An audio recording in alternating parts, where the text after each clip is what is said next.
Hello, I'm Ryan Bijan, and thanks for tuning in.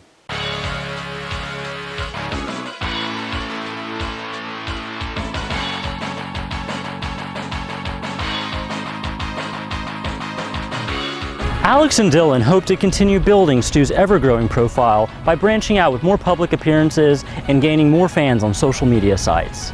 Despite uncertainty, Anderson still doesn't want Stu's followers to give up hope. We have TCU police out here, Fort Worth Police, the DEA, and the FBI on campus trying to figure out what's going on. In addition to artists promoting their work and discounted comics, Collected's also having a Halloween costume contest. Tonight, CBS News' Chief Washington correspondent and TCU pal Bob Schieffer will moderate Fort Worth Remembers JFK at the Ed Landreth Auditorium.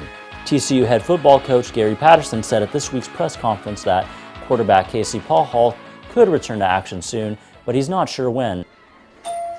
Here in a quiet corner off Bluebonnet Circle is Collected, Fort Worth's newest comic book store.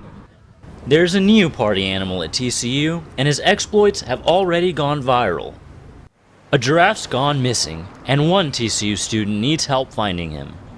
Modern dance student and Mississippi native Alonzo Emmanuel Thompson Jr. came to the Blue Auditorium Tuesday to hear Dr. Tony Campolo and his wife Peggy debate the place of homosexuality in Christianity. For me, I'm a do me no matter what. I am extremely open and proud and loud. I am myself. You said earlier that you have stories of parents who are scared to say, this is my son, this is my child. What can a child do to ease the pain of the parents? Alonzo lost his father when he was still in high school. As an only child who's known discrimination from a young age, he hopes to strengthen his relationship with his mother. She knows. She doesn't understand, but she knows. As much as I hate to say this, my mother is embarrassed of me. That word hurts. It hurts on all levels. And as you keep growing, and as I keep growing, I've learned to put that hurt aside and acknowledge the fact that she's not knowledgeable and that she doesn't understand. That doesn't make me hate her in any way, shape, or form, because that's my mom. Alonzo says there's a large LGBT community on campus, but they aren't always out and proud. The atmosphere of TCU won't let them come out. Their home life won't let them come out. Now, I've been out of the closet for a long time. I'm an old queen. I have been doing it, I've been playing this game for a long time. The large majority of the TCU's online gay community is through secretive apps, like these apps that you have on your phone. They communicate through that. And if we could get rid of the stigma of what is gay supposed to look like or what it's supposed to mean, then we can become more open. And TCU is doing a really good job, administrative-wise, for trying to open the door for discussion. For TCU News Now, I'm Ryan Bijan Jeri. There's a new party animal at TCU, and his exploits have already gone viral. There's tons of stories flying around about where he came from, Serengeti, stuff like that. Someone said the Savannah, the Sahara. My good buddy Alex is the one who found Stu in the plains of the Serengeti after his parents were mauled by tigers. None of those are true. His name is Stu, and like any loyal horned frog, he wears his purple with pride. He just showed up in my pool house back home in California. No one knows where he came from, honestly. He showed up out of nowhere. Thought it was my grandparents. My grandparents live next door to me and we share the pool house, and it wasn't theirs. And they said, just take him. So I thought it'd be fun to bring him back to school. So I had a giraffe in my car for 26 hours of driving. He's my little buddy. He kept me company. Film students Alex and Dylan Anderson, no relation, have embraced Stu as a symbol of good luck. Everyone loves him. I mean, Stu just loves to party, and everyone loves a giraffe that loves to party. Stu's popularity has been boosted by a decision to share his adventures online. I was posting on my Instagram. It was kind of having good turnouts, like back in California and stuff. I was like, if he had his own Instagram, I think he'd like that a lot. And he loved it. Everyone's loved it so far. Within a week, he had 70 followers already. And he's on about 89 right now after like 2.5, and kind of blown up because he's a giraffe. Alex and Dylan hope to continue building Stu's ever-growing profile by branching out with more public appearances and gaining more fans on social media sites.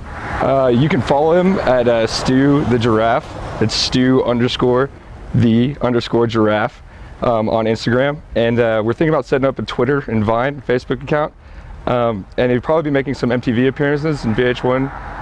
Just kind of show his face pretty soon after he blows up. Alex continues to carry the 6-foot-tall giraffe around campus to the reactions of onlookers. And people were walking by saying that's hilarious. We've had some people who already know who Stu is, like, oh, hey, Stu the giraffe, you're awesome. And everyone just, I mean, we're on campus. We have prime location. The commuter parking lot's right here. You can kind of just wave to everyone. Stu likes the attention. This is Ryan Bijan Jeri for TCU News Now. Dallas Comic-Con fan days flew in for the weekend, turning the city of Irving into a mighty mecca of costumes, collectibles, and comics. Tagging up again, all right?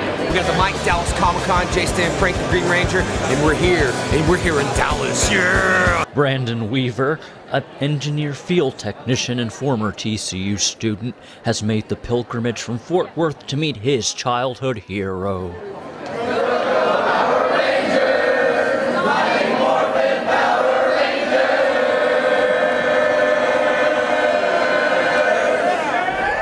He's been an inspiration, really. I mean, as a child, I was kind of a nerd. I had big glasses, had a comb over, high water pants, and I watched Power Rangers, and I wanted to be Power Rangers, and I wanted to be Jason David Frank, Tommy Oliver, and he gave me the strength and the courage to be who I am and not be ashamed of it. I'll sign this if you want me to. Yeah. I paid for his autograph today, and he actually ended up autographing about 3 or 4 of my cards, and it was a great experience. I mean, he's just humble and as could be. Morphing time. I'm out of time. That's all it can power, and they chose. Emily Denton, a TCU senior, came to the con to show off her very first cosplay. Cosplay is the combination of the words costume and play, and it's just when people dress up in whatever costume they want to, put it on, and act like their character or not, and just walk around and have fun. One artist who made his first trip to Dallas is Graham Nolan, co-creator of Batman's back-breaking adversary, Bane. They were going to do Nightfall, and they didn't have a villain in Batman's rogues gallery that fit the need. You know, they needed somebody that was at least as smart as Batman and as strong as Batman. Bane's the only villain to ever get a one-shot, and he was an unknown character. You know, The Vengeance of Bane was his first appearance, and it was to introduce readers to this character who was going to be so integral to the Nightfall storyline. Until next time, same bat time, same bat venue.